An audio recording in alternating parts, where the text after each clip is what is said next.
Welcome, everybody, to our webinar tonight. Welcome, Allison. Hello, hello. As you know, we are going to be talking about influencer marketing tonight. And the title was something like, Stop Talking About Yourselves, Dentists, and Let Influencers Do It For You. Kind of the new wave of, well, I guess it's not super new. It's been around for a long time of how to do social media marketing and let other people talk and promote your practice for you. I have Allison here with me. And Allison, you have like one of the most difficult last names for me to say. And I was going to ask you right before what the proper way of pronouncing it. Can you say it for us, your last name? Yes, it's Lacoursiere. Lacoursiere. Okay. I always want to say like Lacoursiere. Is that the French way, just the right? So kind of funny story. I have a French last name. I have a French like parents, grandparents, and my dad will say it Lacoursiere, and I don't speak French actually, so I feel like it's just not authentic for me to say that. So I say Lacoursiere, and so do my brothers. So we're kind of Okay. split in our family. I like it. Well, that's easier for me to say anyway. So, Yeah. well, good. Well, Allison, rather than me reading your bio, I think I'm going to turn it to you and give you just a few minutes to tell us a little bit about yourself and what you do in the dental industry. Yeah, absolutely. First, I'm so excited to be here and obviously have a conversation around this topic. I think it's something that a lot of people have questions about, and I'm excited to be able to kind of shed some light on that as it relates to the dental industry. But I really started in dentistry. I was 17 years old, went into dental assisting because I wanted to travel and have a profession. And so I moved to Bermuda when I was 19 with my first general practice job, and I worked and lived in that practice for 10 years, finally leaving as the office manager and a professional coach. And in 2020, I decided that I was going to start my own company and help practices in the way that I was able to help the practice that I worked in for 10 years. And really, my specialty was humans first. So, how do we honor, how do we support, how do we systemize the human beings in the practice? Because that's how we create the best professional. And so, the areas that I really focused in were clear aligner systems, empowering teams, systemization of the practice, and social media. And so now I spend my time supporting practices really grow using these tools, helping them understand a little bit more about themselves as high performers and really kind of level up themselves and their practices. So I have a lot of fun doing it. It's awesome. I know you've worked with hundreds of practices and helped them with their social media campaigns. And we were just talking before, and we had actually had a meeting a few weeks ago, just kind of geeking out about social media. And because we've both worked with dentists in social media, we can relate a lot to, our jobs and what we do and some of the pain points. And so we kind of had a fun time talking about all that stuff. Tell us a little bit. You mentioned your clear aligners that you've helped a lot of practices market clear aligners. Tell us a little bit more. I know I've seen something about your clear aligner boot camp. Can you tell us a little bit about that? Yeah. So I have been coaching practices for the last 5 years on their social media strategy and on their clear aligner systemization. So I'm on the faculty for Align Technology, and I spend a lot of time with practices helping them do more clear aligner cases. It's a hot topic in the industry right now, but I've been doing clear aligners for a decade. And in my practice as a dental assistant and orthodontic assistant, I was actually able to take over that procedure in my practice, and run like a fully systemized ortho chair inside of a general practice. And then I trained my team to do it. And then I started training other practices to do that. So my clear aligner leadership boot camp is a 6 month intensive for practices to go through that really helps them take that procedure and feel so confident about it as it relates to the marketing of it, the discussions, the conversion, the acceptance. How do you align a whole entire practice around this one procedure that really can make incredible impact in the practice? So, my boot camp, we are all in this together for 6 months. We meet every Tuesday. We have weekly challenges, we have tracking, and we're seeing just incredible results inside of the boot camp already, with practices saying like, I closed 3 cases on Monday after 2 weeks of being inside of it. And so it's Wow. really about empowering the team like the clear aligner systems get to be a team driven procedure, but often it's not delegated or they don't have the knowledge or the training yet to be able to run it. But I really loved that procedure as a office manager, dental assistant treatment coordinator. I found it to be such a joyful thing for me to do. So now I help elevate team members to be able to do that. And of course, marketing, social media is a big component of it. Yeah, well, that's great. And I'm excited to hear about your perspective when it comes to influencer marketing and how we can use influencers to promote clear aligner procedures and that whole process. So as we dive into it, I'm excited to hear your perspective on that. Cool. Well, so we're talking about influencer marketing. We've both seen a lot of different case studies and campaigns when it comes to influencer marketing in dentistry. A lot of you that are watching this webinar, this might be something completely new to you. Maybe this is something that you have toyed with in your office, or maybe you do it quite a bit. Feel free to chat in as we're talking. I would love to hear examples of what has worked for you, what doesn't work for you, how you find influencers, what kind of influencers. So if you have any experience in this, we would love to hear actual boots on the ground um, experiences that you've had. So I've opened up the chat for anybody to discuss, and we can all learn from each other. So, Allison, what does influencer marketing mean in the dental space, and why is it a marketing strategy that we encourage practices to jump into? Why are we even talking about this? Yeah, I mean, I think we all have this idea by this point about what an influencer is. And sometimes I think we can elevate it to mean that somebody has like a million followers and that means they're an influencer. But as it relates to the dental industry and your own dental practice, we've been really using influencer marketing for years. It's referral marketing. It is the people that have come into your practice and have had a great experience and they tell their friends and they tell their friends. And that was really the traditional way that people found any medical practice or any kind of service that they wanted to go to. But now we're kind of making it a little bit more formal and we're using an online social media platform to do it. And so, really, influencer marketing really just means that we have somebody that has an opinion about a service or an experience that they have where they are intentionally promoting us as a practice.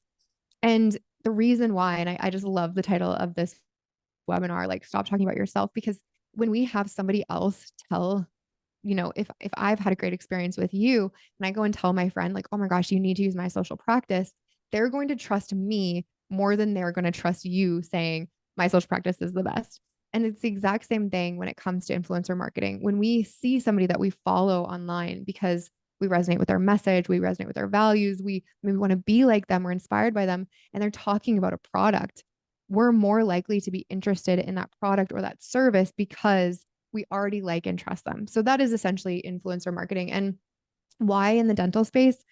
I mean, we know that we're always trying to build trust with our current patients, our future patients.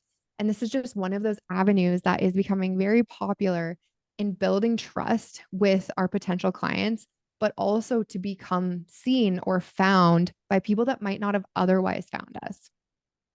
Yeah, there's a great quote. Scott Cook, the co-founder of Intuit, he said, "A brand is no longer what we tell our Yes. consumers it is. It's what consumers tell each other it is." And just like you said, we trust the people online. This is where people are spending their time. This is where their friends are. This is where the people they like to follow are.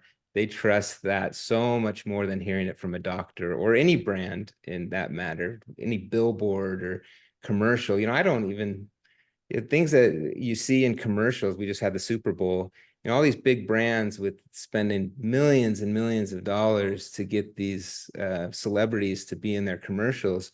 But when it comes to trust, for me, I don't trust. I mean, it's awareness. I get the awareness, but it doesn't make me trust the brand anymore. Um, Mhm. and probably a lot of you feel the same way. But if there's someone on social media with even a small following, but I just really like their content and I like what they have to say, I'll buy something from that person a lot more than I'll buy it from Taylor Swift or someone, right? 100%. I would love to hear our audience like just type a yes in the chat if you have bought something from an influencer already, or if you've found a yoga studio, if you found a new hairdresser or a product, like I would love to just hear if you guys have been influenced yourselves, because I certainly, people are like, oh, where'd you get that? I'm like, Instagram actually. And Yeah. I'm surprised at how much I'm saying it like more and more. I know. That's where I base everything that I find out in new products is basically off of social media now. I was talking to my one of my coworkers the other day, and he likes to work out, and he's into health, and he said he showed me an influencer that he follows, and he basically said, I just buy anything that this guy recommends. Whatever he said, whatever protein powder, because I want to look like this guy. Yeah. So whatever he's saying, I'm gonna buy. And that's just how things are now. So And exactly what you said, like we don't trust these big billboards as much anymore. Like, they're not impressive to us anymore, but we really want to, we're marketed to so much that there has to be almost like a sneakier way to market in a way that we're like, huh, I don't feel marketed to, but I feel like I want that. exactly. Yeah. And I think influencers, and we can talk a little bit more about this too, because I think that kind of talks a little bit more about just the future of influencer marketing, and do people still trust influencers as much? Because we're starting to get a little bit more of I can tell that that's an ad. I can tell that they're just getting paid to say that. And I think people are starting to figure it out a little bit more. And maybe some of that trust is dropping a little bit. Hmm. So I think that is a good balance of, how can we work with the right influencers that that love us and love the product and love our services, but aren't too blatant about, making it feel like an ad or something. 100%. Yeah. Yes. So let's talk about that. Let's talk about the types of influencers, especially for a dental practice. What type of influencers are we looking for? What are some of those key factors we should consider when selecting influencers to collaborate with? What are some of your thoughts on that? Yeah, I would say one of the first things I recommend to my clients and my practices is like find somebody that already, like ideally already is in your practice. So Mhm. if you have a local athlete, if you have a local musician, if you have a local, you know, mom who has a larger-ish following, like we can talk a little bit about how many followers you need right now, which is less than you think to be a influencer or micro influencer. But if you have somebody in your practice already, I always say like start there and see if there's somebody in your office that has already had a great experience from you or with you, is loyal to your brand, and would share kind of publicly about their experience. So that's the first place to start. If not, look for some local kind of celebrity influencers, but really having them be local to your area is very important. The second thing is that they really resonate or align with your brand. So for example, if you are a dental office, obviously, if you're here, your dental office, and there's an influencer in your area and they are into like heavy rock and like, profanity on their page or whatever it is, and it doesn't align with like the type of clients you want, the type of people that they would bring in, then obviously that's not a fit. So finding someone that really aligns with your practice and your brand values. And then which platforms are they on? Are they on TikTok, YouTube, Instagram, and just checking to see their follower count? Like, 100 followers probably not going to make a big impact, but you'd be surprised at like 1,000, 1,200, 1,500. They're getting a lot of engagement, and they're really the type of influencers now that are like really connecting to the people around them. And so those are kind of the key factors that I will talk to my clients about, but I would love to hear as well from your perspective. Yeah, I think we there's a few different types of influencers that you mentioned. There's of course the celebrity influencers, which are just celebrities and they have a huge follower count no matter what. And most dental practices are not going to have a Kim Kardashian talking about their dental visit. That's just not going to happen, Yeah. right? But then we have macro influencers, which are those influencers that have maybe, I don't know, even today, it's maybe 1 million followers. Those macro influencers, maybe 100,000 to 1 million followers. And they're tough to work with too, because they're getting paid good money for posts. Mhm. And unless you have a huge wallet to be able to pay these guys, it's going to be a little, and they only work with some of the top brands, so it might be hard to work with them, and they have a broader audience. It's not just a Mhm. local audience, which most dentists are looking for a smaller local audience.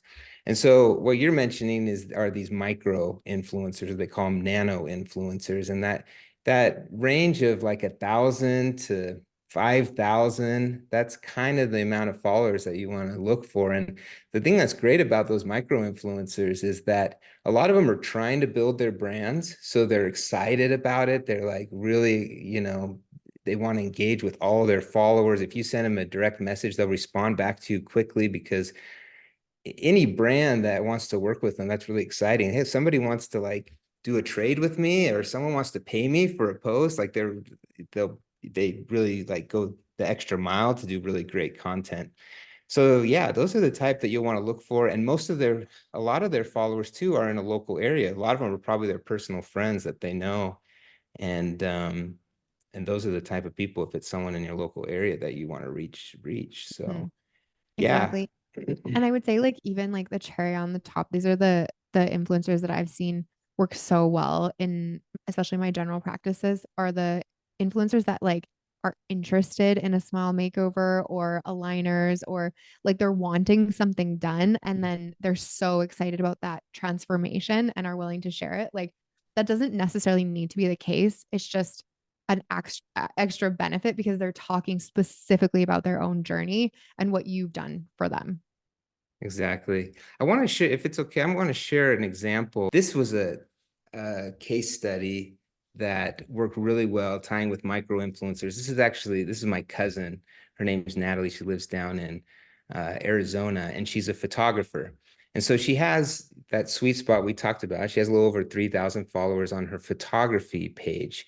So she's not trying to be an influencer. She's just trying to grow her business. And if you knew Natalie, she's just a fun person. Her personality, everybody loves her, and just because of her personality. So she's just an influential type of person.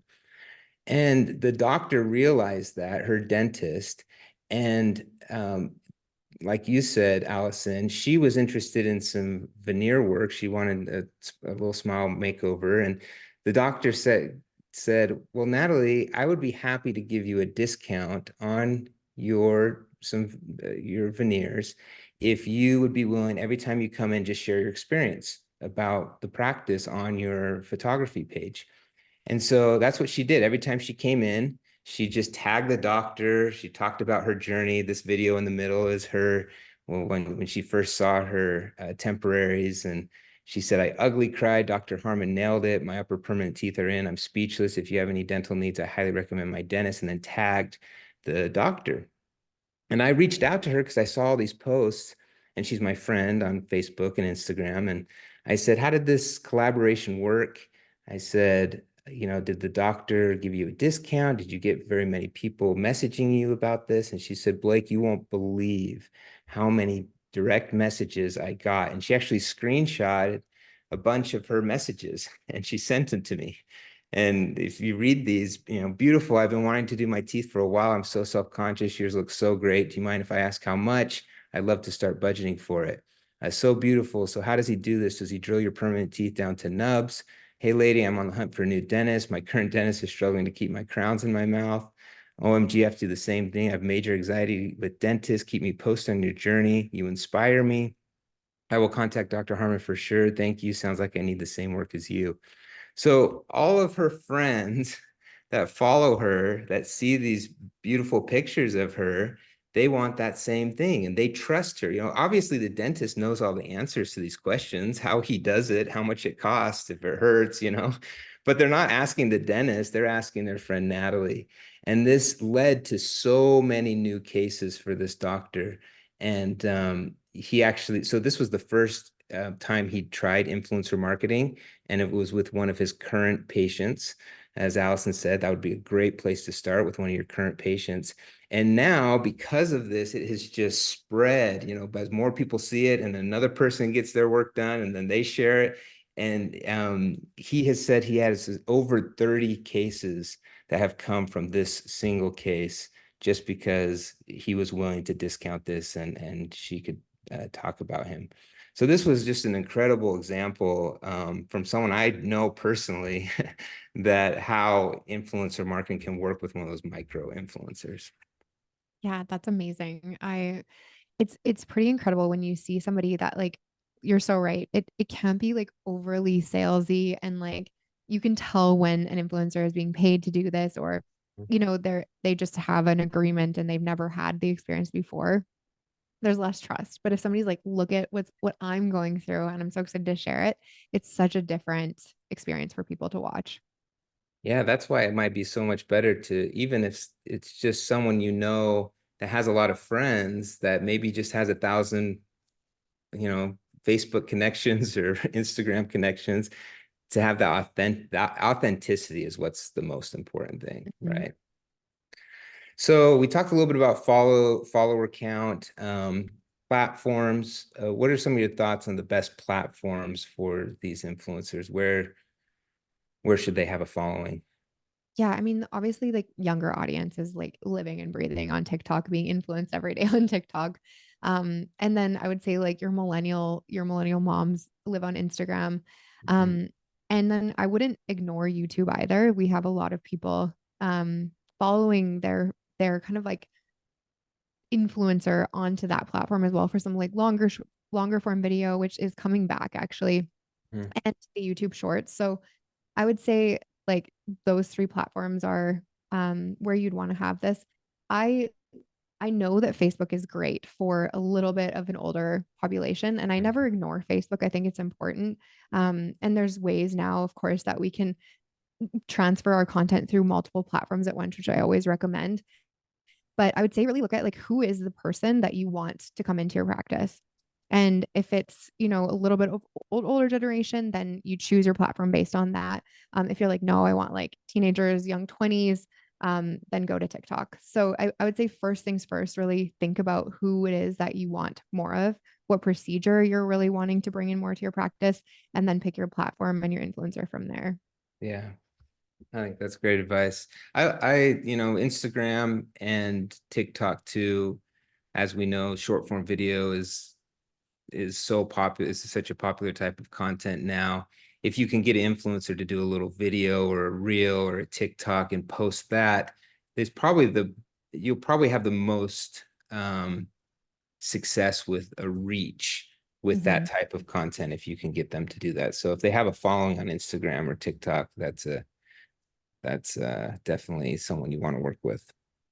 Yeah, and I would say like if you're going to build an influencer relationship, like they must do video, like Yeah. not just static posts. And I think every single person that's even trying to be an influencer will know and understand that and be posting video content. Yeah, yeah, I agree. That's the way everything's going. And that kind of brings up a little bit of question as far as content goes. Um, how much do you think a dentist or a company should try to control the content? Meaning, you figure out that one of your patients is an influencer. How much should you try to tell that influencer what to post or what to tag or how to talk about a certain product or service? How much should you try to control that? Do you have any thoughts on that?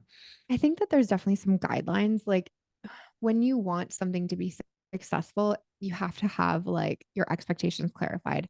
And so I think that there's definitely things that like you don't want to say if you're having an influencer come in, like you don't want maybe them to tell the price outright on their page. You don't want them to, um, share about like if they had like gripping fears or, you know, I would say try to control them as least as possible. But if there are Mhm. any like specific things that like go against your brand guidelines, they go against like maybe it's like a competitor that you just like don't want them to talk about. Like if there's anything specific that you're like, this is off limits, then definitely clarify that. But outside of that, I say like the more authentic, the better. The more that they can just show up as they are, be who they are, the better. Because I think you're going to have way more success with that. Um, and make sure that their questions are answered. Like if you have an influencer discussing veneers, do they understand the procedure themselves? Like make sure that they feel confident to talk about it from their experience, but then also from like what actually happened in the office. So just making sure that you're there to support them in like what questions they have so that they can answer the questions. But I would say the less you can guide it, the better. Yeah. they kind of know what their audience likes. They've built this Mhm. audience and they know what kind of content works and what kind of content doesn't. So yeah, I think that's great. Give them that creative power to do what they want, but you might need to rein them in just a little bit so it Mhm. doesn't come off bad. Yeah. Like I've Great. seen, just for Yeah. an example with clear aligners, I help a lot of people with like the influencer marketing around clear aligners. And one of the influencers was like, yeah, I just like shove this in my shirt and then like we're good to go. And the practice is like, oh no, like we don't want that. Like that's not what we want our patients to do. So it's just things like that. Like please like try to follow our protocols as well if you're sharing them. Yeah, there's a lot of misinformation online and you don't want to promote that as your collaborated post, you know. Great. So we talk a little bit about working with people, patients, maybe non-patients in our area. Let's talk a little bit about collaborating with brands. Have you seen or can you tell us a little bit about how a dentist can work with another brand to get their message out there? Yes, absolutely. So there are so many ways that practices could do this. And this is like, I would say, an easy start to, I mean, I don't even know if I'd call it influencer marketing, but it's like brand awareness and getting your message out there. And so, like, every dental office gets deliveries to their office, whether it be from their local bakery or anybody that's in their area that they work with. And anytime you have a product or a service or an experience or really any other company is working within or inside or around your dental office, tag them, Hmm. talk about them, share positive things about them, especially if it's a brand you love.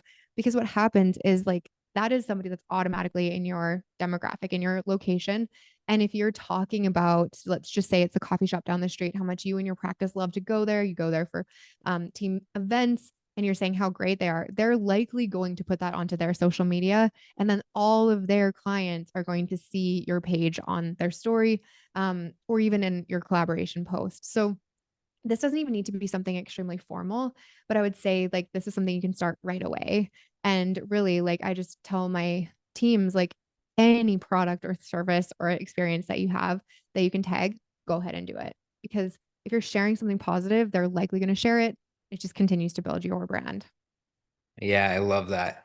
And if you want to be more proactive about collaborating with another brand, you can also pick a certain, maybe in your next team huddle, ask your team, say, what's your favorite local, you mentioned coffee shop, or like if you're a pediatric practice, try to think of another store that has the same demographic and target audience. So maybe like a local toy store or some boutique toy store that, is targeting moms or parents or something like that.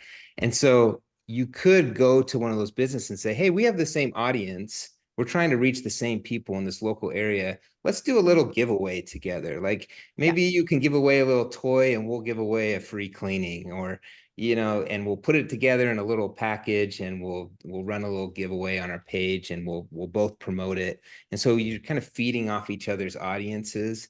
And that's a really good way, especially if you can find a brand that has a little bit of a following on social media. Those are the people you want to reach because they're local to your area, right? If it's a Mhm. toy store, I mean, most people don't follow a toy store in another state or a coffee shop in another state, right? Those are all local people. And that's a great way to expand your reach. I've also seen it like practices collaborate with sports teams or local associations or societies. Like if you can think of if your target audience is maybe like a young professional moving to an area, Mm. reaching out to, let's just say it's like KPMG, Deloitte, like one of those companies, and they're looking for a new dentist to refer their new team members or their new employees to. That can be a really powerful relationship as well, where you're saying, like, we'd love to be your official dentist and we're going to do this and that for your people because we want to build this relationship with you. So I've had my practices kind of reach out to some of the bigger corporations or organizations in the area that bring in new people because they're Mm. going to need a dentist for themselves and their family. And I've seen this work really well. Inside of my practice in Bermuda, we did this with the Bermuda national volleyball team. I was a player on the volleyball team. And so for anybody that joined the Bermuda Volleyball Association, they would get a free new patient exam and $500 off Invisalign. And so, of course, when they got their welcome package, they were like, this is the dental office to go to. And they would come to our office and we'd get new patients all the time from it. Oh, that's a great idea. Yeah, I've never thought of that. That's an awesome idea. So yeah, work with local businesses and talk to your team about what businesses that are influential in your area, and so that could be a kind of secondary strategy than just working with individuals. So how important is it for the dental practice to have a strong social media presence before they start working with an influencer? You know, we all know we've talked about this, just how hard it is to have consistent content. You need to have that good first impression. If an influencer is going to talk about you and tag your brand, what do you need to have on your page so that you can convert those new visitors? So I heard this analogy years ago and I can't even remember who told it to me, but it's just stuck with me. And I think it's just a very simple way to describe like how important this is.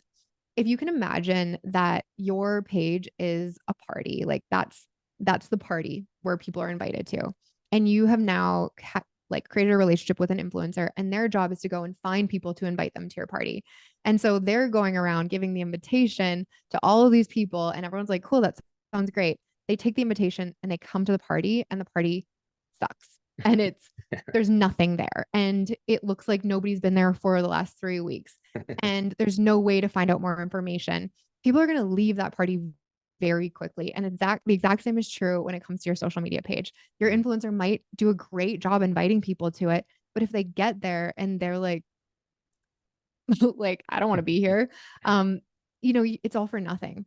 Yeah. But not only that, an influencer will not promote a company that they don't stand behind either. And so if you want somebody that like, maybe your practice is like about integrity and professionalism and technology and high quality results, if you don't see any of that on your page and your influencers off talking about it, they will seem out of integrity for doing that. And so you really have to look at your page with a critical eye and ask yourself, does this represent my organization exactly how I want it to be represented? And if the answer is no, then you have some work to do. And, like we were talking about this prior to getting on the call, it's not negotiable anymore. It's not a nice to have. It's actually a need to have, because it now is about your brand reputation. I have heard, and like in my lectures, I ask people, what would you think of a practice if you looked at their social media and they haven't posted for a year? They're closed. Okay. What would you think about a practice that like has no actual content, no real content, no faces on the page? You don't see anything real. They're old fashioned. So, you have to really think about how people are seeing you from that perspective, because it really matters now more than ever, and it's not going away. And so I think before you even look into an influencer, ask yourself, would an influencer even want to work with my brand? And is this representative of who we really are in our practice?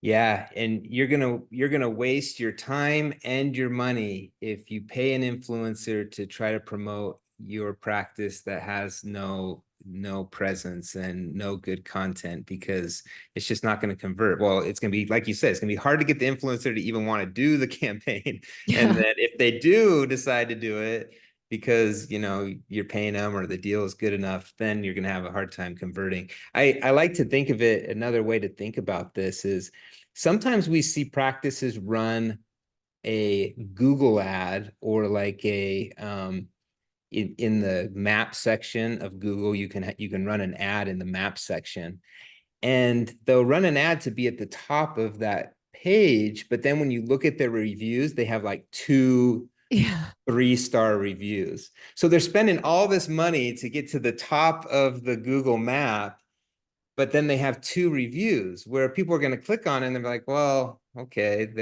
I found them first, but no one cares about this practice, and then they're on to the next practice. And that's the same way it would work with influencer marketing. If you've spent all this time getting people to your page and you don't have that reputation, like you said, they're just gonna, Yeah. And I think it just goes to the reality that I don't think any of us included, really want to accept. But marketing is not, there's not an easy button. Like there's not Mhm. just like one thing you can do. You're like, oh, it's the influencer. Let me just pay the influencer. If you've done nothing else, it's unfortunately not going to work. Like it's a multi-strategy process now. You have to have certain things in place for certain things to work. You unfortunately can't just throw money at it and walk Mhm. away anymore. Yeah. It takes time, it takes authenticity, it takes commitment, it takes a strategy, and it's so possible to do, but there's no, one answer to this. We can't just pay for a Google ad and the Yep. magic happens. Yep. So it takes the work. It takes consistent content creation and posting and yeah, building your reputation. I agree. So now that we've talked about how to find an influencer, so let's say we found someone in our practice that's willing to talk about us. Now what? What can we offer that influencer? What can we expect from that influencer? How long should this campaign go? And I know it's going to be different in every situation. So I mentioned I was interested in hearing your perspective about clear aligners. I can speak to a teeth whitening campaign because we've done a number of those. So why don't you give us a few ideas, Allison, about what we can offer and trade with influencers? Yeah, absolutely. Obviously, free orthodontic treatment with clear aligners is one of the ways. But just know it doesn't have to be free either. It could be half price. It could be $500 off. Like you get to decide based on, which I know we're going to talk about a little bit next, like the agreement that you're making. So it's really a value exchange. If you're charging $6,000 for clear aligners, you really want to make sure that you're getting that $6,000 back within the referral process from your influencer. And so it just comes down to, again, what procedure are you trying to do more of? Is it cosmetic bonding? Is it veneers? Is it whitening? Is it Invisalign? Is it implants? And then having that influencer potentially have a part of that experience. So trading the experience for the influencing is a great way because again, it just connects that person to the journey. But you can also just pay people. That's an option I'm seeing actually more and more now, where if you have an influencer that has like a little bit of a higher status or they have more followers or they have more reach, they don't want to trade for products anymore. They want to get paid for their time. Yeah, yeah, we're seeing that a lot more. They'll send you like they'll send you, what do they call it? Their media kit? Is that, Yeah. yeah, they'll send Yeah. you their media kit. So you might reach out to them and say, hey, I'll give you a discount. They say, well, I want a little more than a discount. Here's my media kit. This is how much I charge for one post. This is how much I charge for a story. And so there's obviously some negotiation and you have to figure out how much you think the influencer is really going to influence people and what's that worth. So there's a little bit of trying to figure that out.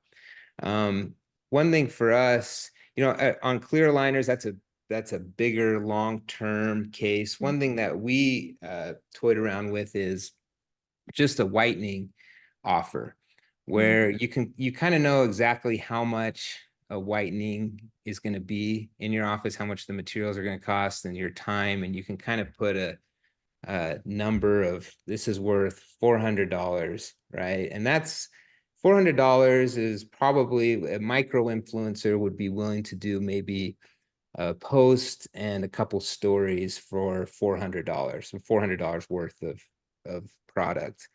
And so that was kind of that might be just if you just want to start today and you do whitening, that might be a good way to start. It's just say, hey, I'll give you a $400 professional whitening treatment if you give me 2 stories and a post on your feed and tag, and maybe not even a post. You might just want to do stories, honestly, because stories are just the most effective way to reach more people. So you could say, do 2 stories and maybe, a video and post that on your feed and tag us and we'll give you some free whitening.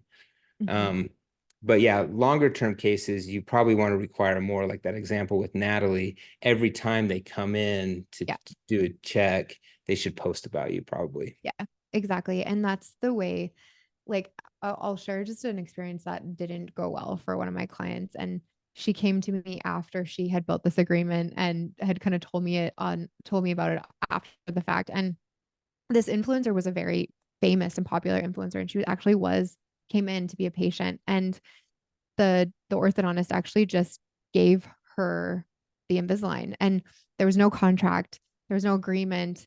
It was just a discussion where they were like, okay, you post about my practice and I'll give you free Invisalign. And sure enough, she's like, I travel a lot. Like, I probably need a lot of my aligners. And you guys know where this is going. She really did nothing. Yeah. She, on her stories, I watched them, was talking about Invisalign, but she didn't share the practice. She didn't talk about, where she got them from, the experience in the office. And overall, it led my doctor to feeling very like burned by this experience. And so for something like Invisalign, like there has to be something in your contract. And I always think you need a contract. It's like, don't set up any kind of influencer relationship without one.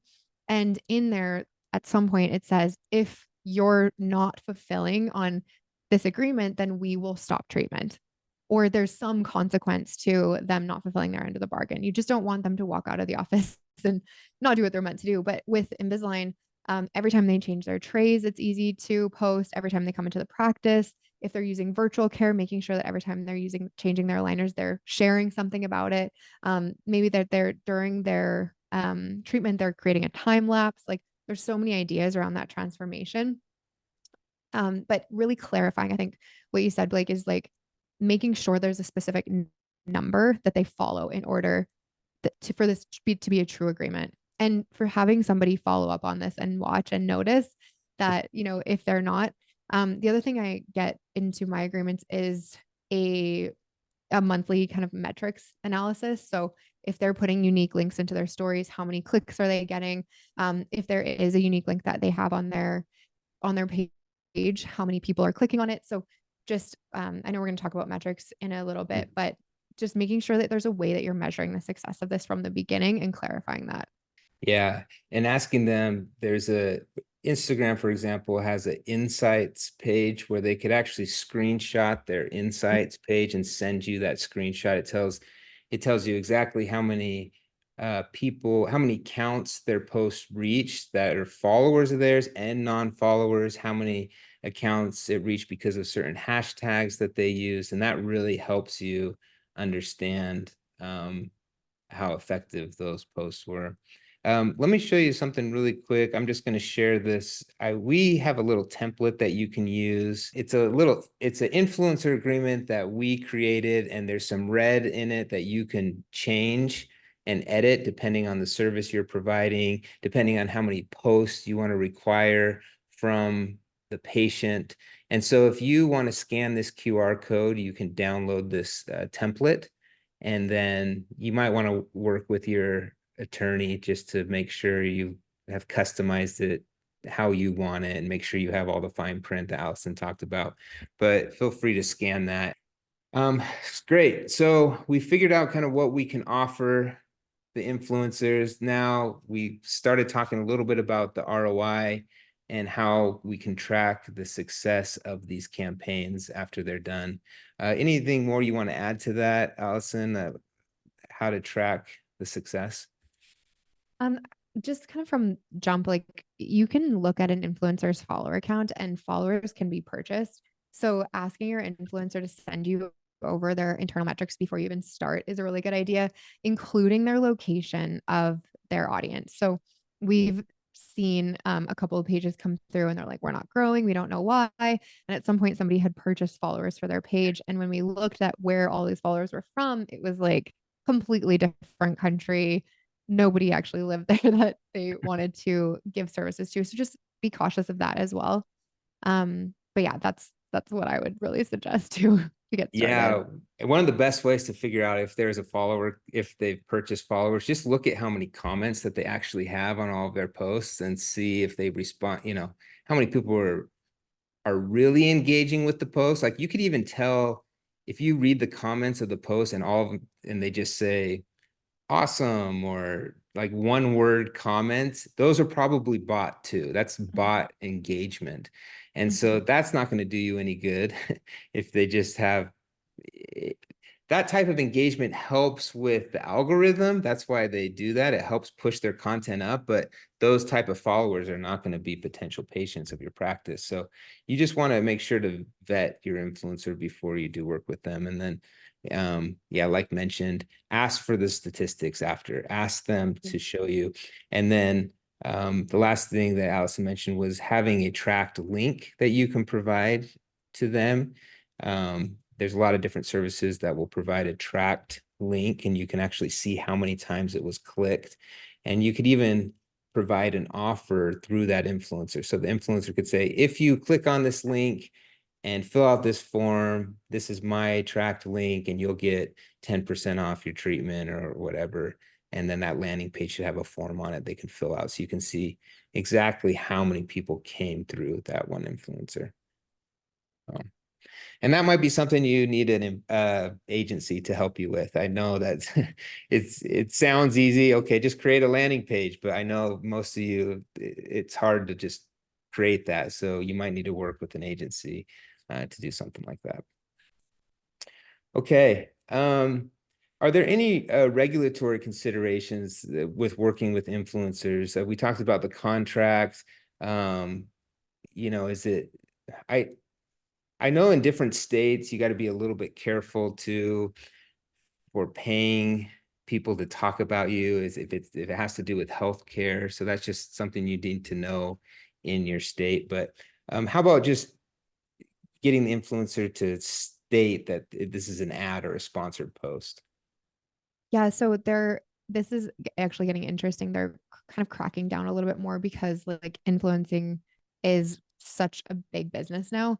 So in the United States, anyways, the Federal Trade Commission will actually require influencers to disclose the connections that they have with the brands. And they also like really watch for anything that they're endorsing that it's not fake. Like you can't have your influencer come in and say, I got Invisalign, but really they got a full mouth of crowns. Like it has to be accurate to what they're endorsing. So um I mean, I think your influencer should be the one to know what regulations they're kind of that are applied to them because it's really their business. It's them kind of contracting for you. So they should know what the regulations are. I don't think you guys should be like digging into these things. It's just a little bit time consuming, but your influencer should know that. But you'll see a lot more now on social media. It'll say like paid partnership, sponsored, or ad, like using hashtag like that because this disclosure um, is really important for them applying or following the guidelines. Yeah, and I think it's good to they can even just include it in a hashtag at the bottom of so it's not like they have to say it right on the Mhm.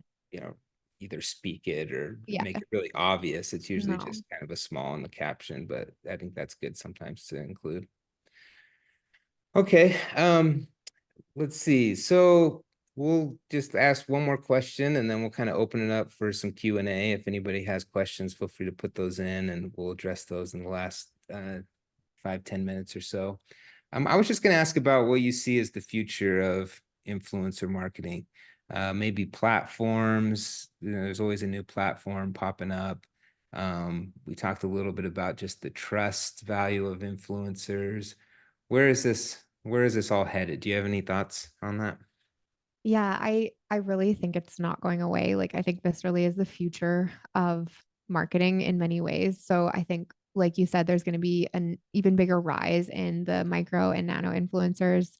I think that we're going to continue to see more and more video content. And that video content is really pulling inside of the authenticity, the transparency behind their products, especially the younger generations. Like they're very untrustworthy of anyone and anything because Mhm. they've been marketed to from the moment they like were born. They, had an iPad and they're really feeling kind of skeptical. So the authenticity and transparency, I think we are going to see diversification of platforms. I think that like some smaller platforms might start to be on the rise again. I don't think Instagram is going to go away. I think it's definitely the dominant platform right now for influencer marketing, but I think we're going to see some new platforms come. Mhm. Um, And I know that brands are really looking for longer term partnerships. So instead of like one-off campaigns, they want to have like bigger relationships with people. So for example, like Align Technology partnered with the NFL with like all of the NFL initiatives and strategies, and that's going to be a longer term partnership. Um, and I think influencers are actually bringing in their own brands now. So instead of just using their audience for other people's brands, they're starting to build their own. So I really think that it's going to continue to trend that way. And then the interesting thing too is with AI, um, Yeah. you know, virtual influencers and AI creators. So we're going to see some more virtual influencers potentially, um, having immersive experiences online where people can shop online in like an immersive way. And I think they're going to try and be able to like purchase things faster. So instead of like an influencer leading to a different page, you can actually just buy it like right there in more ways. So Mhm. I think that they're going to try to increase the speed of transaction.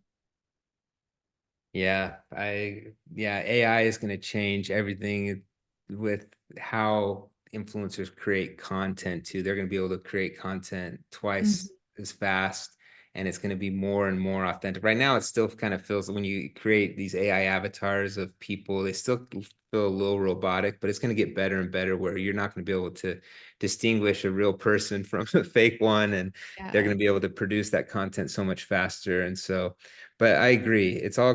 Everything is going to be people based. People are not going to trust brands. There's going to be more of this UGC, this user generated content. Everything's going to go that direction. Everything's going to feel kind of unpolished. You're not going to be able to tell that anything is from a brand. Everything's just going to feel like it's users posting content in subtle ways to lead to brands. I think, and that those perfect ads with the stock image or even not the stock image, just a very clean, well-designed ads. Those are going to could be going away. They're not going to work as well anymore. So, Mm. Yeah, as things get more and more unreal or fake, yep. people are going to want more real. And I think like it's interesting to see kind of the data around our younger generations. They're not Mhm. posting as much. They don't want to have public profiles. They don't want to be influencers. They don't want to be seen. They really value their privacy. So it's just interesting to see how this is going to unfold in the next, I like in a year from now, you and I are going to be having a different conversation, but I definitely think we're still going to be talking about influencers. Yeah, definitely. Well, thank you, Allison. Let's see. I think we have maybe a question. Is that Yeah, we've got one. okay? What is the best way to reach out to an influencer to create a relationship and an opportunity to collaborate? With so many DMs and comments, it's easy to get lost in the shuffle. I can take a crack at that first if you Okay. want. So yeah, I would still try to DM them, but a lot of your influencers now will have a way to connect with them. So just check the link in bio and see if they have like a way that you can send them an email, or they sometimes have like an online form that you can send out and book an appointment with them. Um, so that would be the way. If you have somebody that's like more professional, they will have a way that you can like through link in bio engage with them more professionally. Yeah, DMs. I've heard influencers tell me that they hardly ever check their DMs because they get so much spam and just so many weird requests. But if you can email them, that's always a better way to connect for sure. Here's another one here. We are an oral surgery practice, which means our patients require a referral from dental offices and usually only see us once. Because of this, we try to tailor our social media to the dentist, not our patients. I've thought about asking the dentist to act as our influencers. What are your thoughts? You want to take that one or Sure. me? I mean, I love that. I love that. I've seen like especially within or like specialty practices, orthodontic practices, oral surgery, um, they really market heavily to their general dentists through like live events. They'll have like a yearly CE event they'll host for their dentists that will help them with like the diagnosis and referral process and system at the same time of like a wine night, a fun night, like really thanking the general dentist and then hosting them at an event. And so from there, they understand the referral process better. They understand who, when, why to refer. You can kind of just give them a little bit more education and also like make it a bigger deal to like say, we're formalizing this partnership. We really appreciate you. Um, And then as far as like the social media, I think it's a great idea to say, hey, like, let's post in collaboration. We're going to Yeah. post about you guys. You can post about us. Um, and I think really anytime that you can elevate someone else's brand, they're way more likely to elevate yours. So, before we ask, like, can you do this for me? Just really think about what are we going to do to thank or give back to this practice for referring more patients to us. And I'm sure you guys have like different strategies and systems, but I think definitely having your dentist be kind of your influencers and make it more formal is a great idea. Yeah, I love that. I speak at a lot of those events that you referred to where endodontists will have me come Yeah. and they'll bring everybody in a room and have dinner, and I'll teach the dentists how to be more influential, right? How to Yeah. build their social media following. So if you can help the dentist, I'd love to Yeah. speak at an event for you, but if you can help the dentist to understand the value of how to be an influencer and then collaborate with them, that's a great way to do it. And you can do it even outside of social media. I teach uh, specialty practices like yours how to provide content for the dentist blog, for Mhm. example. Like you can write a piece of content that's talking about how the dentist likes to refer your practice and the reasons why they refer to your practice. You can write that whole piece of content for them and give it to them and have them put that on their blog and have them share it. So making it easy for the dentist to talk about you by giving them some posts or giving them some content is a great way to do that too. I had a pediatric dentist actually paid for me to have a one-on-one session with her referring chiropractic office. And it was literally like crazy. I had a 1 hour coaching session with this woman and she blew up on social media. And the pediatric dentist got so many referrals from her after that. Like it was Really? incredible. Yeah. But Wow. she was exceptional. She was like, she took every single word I said and did just literally put it into motion, video content, all of this. And this pediatric dentist was like, that was the best money I've ever spent. Oh, that is awesome. You must have Yeah. given some good advice. That's great. And she implemented, which is Yeah. even better. That's awesome. Okay. Oh, here's another one. When starting out working with an influencer, is it best to start small with a service offering, example, whitening, or go big with a 6+ veneer giveaway? Also, is it better to trade the service in full or offer a discount on the treatment plan? Um, as far as starting out is kind of what you're asking. Um, if you're starting out, I would test it with something smaller. That would just be my advice, to go with a whitening or some smaller service that you can quantify. This is how much time it will take me. This is how the materials, this is how much it's going to cost, and quantify that into like a $400 or $500 package, and maybe work with the Mhm. influencer on like a one-time campaign where they're in and out and you tested it, just to give you a feel before you get into like a really big case, that will take you a long time. And then that influencer ends up flaking and you're out all this money.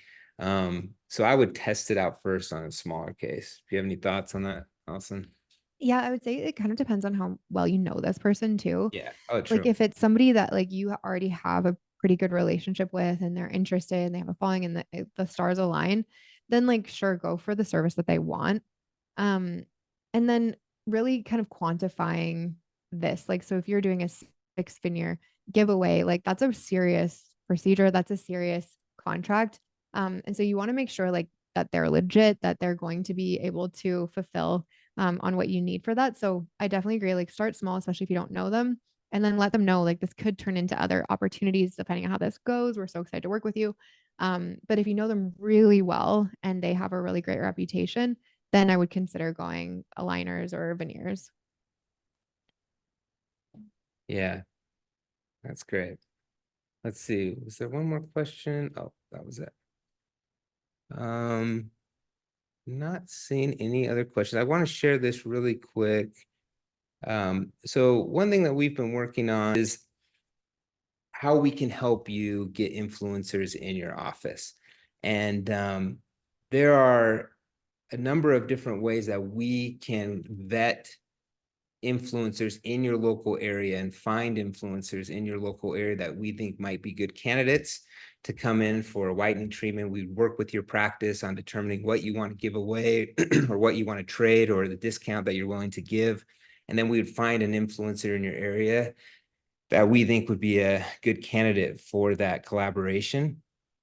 We haven't rolled out this service yet, but it's something that we have really been working on because we see the huge value in it. So all you would have to worry about is treating that influencer, and we kind of take care of the rest, the contract and finding the influencer and reporting the numbers. So if this is something that you're interested in, I would love to have you be first on the list that we notify when this launches. So please scan this QR code and fill out just a short form, and we will keep you updated on when that service launches, because I think it can be a huge help in the dental industry. So feel free to scan that, or you can email me directly. My email is blake@mysocialpractice, and I can talk to you a little bit more about it. Allison, how about you? If anybody wants to contact you and wants your advice, can you tell them how to contact you? Yes, absolutely. So we offer a social media makeover package, and I actually see one of my amazing clients is in the chat here today, Pearl, where we actually go in and make sure, like what we were talking about, making sure that your page is up to standard, like making sure that it looks good, your bio's good, you have the graphics that are beautiful. Um, and we kind of do a total Instagram makeover for you. So if that's something that would support you, prior to the influencers, we're so here for it. And you can actually just reach out to me at my email, which I'll pop right into Yeah, the drop that into chat. the chat there. And I've seen the work that Allison does on those makeovers, and she does an awesome job. And she also gives you the tools so that they're built in a way that you could then either run with it and create all the content in the future. It's just really easy if you know how to work Canva, and they're all beautiful makeovers I've seen. Yeah. Thanks, Pearl. She's off to the races. Amazing. So yeah, I've just included a link there with a special discount code for this group only to be able to take a look at that and see if they want to up-level their Instagram this year. I like to call it your millennial website. It's like, we have our website, but it's really our millennial website where people are looking to see, can we trust them? Are they up to date? Are they modern? Do they look like a good practice? So Yeah, it's super helpful. that's awesome. There's my email too. I just dropped that in the chat. And I also dropped in the chat above there, that was if you're interested in the Instagram, or sorry, the influencer program that will launch. All right. Well, I think that's all the questions, unless you see any that I missed, Allison. I think we're at the hour. So Yeah. thank you so much for joining us. I think this was a fun conversation. I hope Yes. everybody enjoyed it.